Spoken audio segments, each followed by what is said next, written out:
fine, da da da. And the whole time I instantly had separated myself from her because I thought this is her story.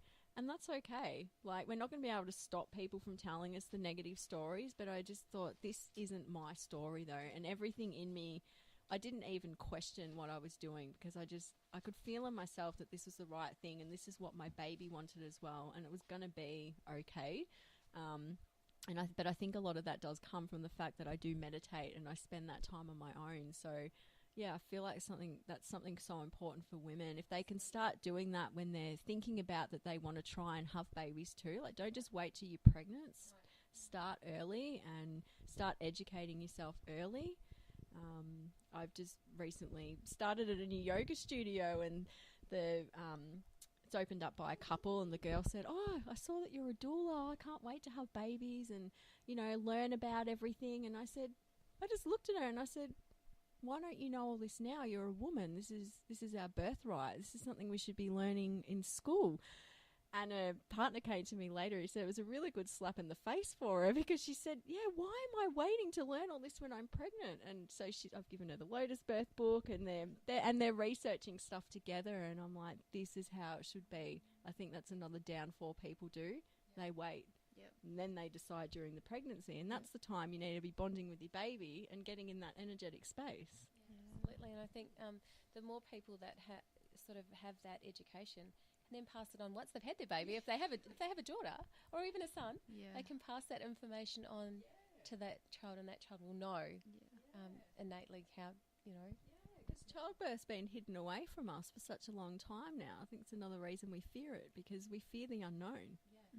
Once the hospital stepped in and, I wasn't at the birth of any of my siblings and, so on, whereas it used to be more natural for the kids to be around birth, and they understood what it was and there wasn't that fear.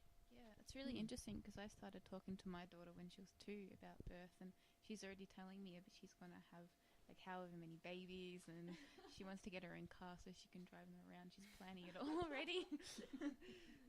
Gee, I wonder what your life purpose is. I've been I change the words of books sometimes when it says that the doctor cuts the umbilical cord or something. I'm like, sometimes the doctor cuts the umbilical cord, but sometimes the doctor doesn't need to, and it can fall off naturally. And yeah, I'll just change the words to try and educate her that extra. Yep, that's right. And there's some wonderful birthing dolls that you can get now. Maybe you could share the link at the bottom of this podcast when you post it, cool. By Milia. She makes these beautiful birthing dolls, and I think every little girl should have one. And the baby's born with a little placenta, and it's got a little stud that separates the placenta from the cord when the baby's ready to Lotus birth. And yeah, so even children being around this and understanding that there's a placenta and a cord is such a huge step in the right direction, because how many women aren't even aware of the placenta? Yeah. I had no idea until someone mentioned something about the placenta. I said, "What's that?" Like, I understood growing up my whole like for the 17 years of my life, I understood that women had babies, but I had no idea about this cord and placenta that was attached to it. Yeah, It's not. we don't talk about it, do No, we? not really. We don't see it. No. Toys or anything. No, they don't show. No, that's right. Yeah. Yeah, that was interesting. So, I was just talking about the birth of my placenta, because that was a bit interesting. Was with my daughter, it took actually longer to birth the placenta than it took to birth the baby. And what was interesting about that was, when you're birthing your baby, it's good if you can get that oxytocin going, right, to get everything happening and moving. It was the same with the placenta. So it wasn't until I worked out, if I just look at my, gorgeous husband and think about him, it might help things. And within seconds. So interesting to know. And also with miscarriage too, can I just say that with miscarriage, the oxytocin also has a role to play there too.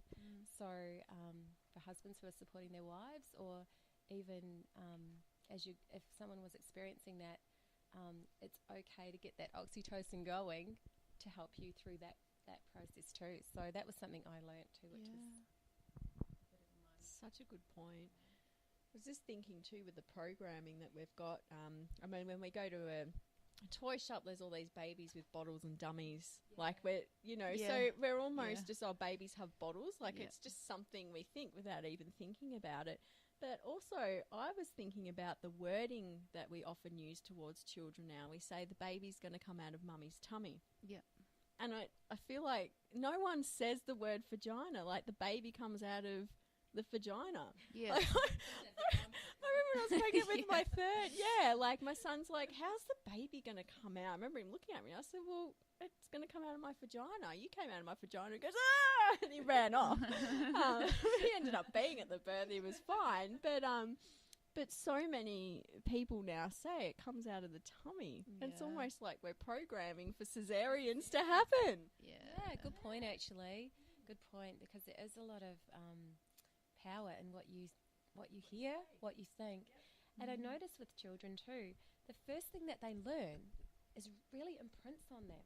So even with language, because I try and talk a different language. We have 2 languages in our home, and I notice that whatever they learn first is the strongest word that they learn. So that's imprinted on them. So if we're saying babies are coming out of their stomach, we have to be really cautious about what we're imprinting on our children.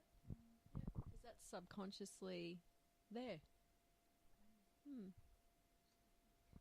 Very interesting. I'm just eating something. Hungry now? No, she didn't want it, so she gave it to me. That's good. So do we want to cover anything else? It's nearly been an hour and a half. I think so. Are you feeling like there's anything else you need to share? So, I mean, if people want to know more or have questions or want to know a bit more in depth about what we're talking about and want to do something, want us to do another podcast about something, then, or just want us to comment on the page. Or even hold a healing circle. I know me and you talked a long time ago. We're both really drawn to bringing circles together so women can work through any past birth trauma and prepare for future births. Yep. Yeah. It would be interesting to have a question page maybe, so people can ask questions and then we can answer them in the podcast as well. Yeah. That's a really good idea as well. Yeah. Topics that people want to hear about. Yeah. Cool.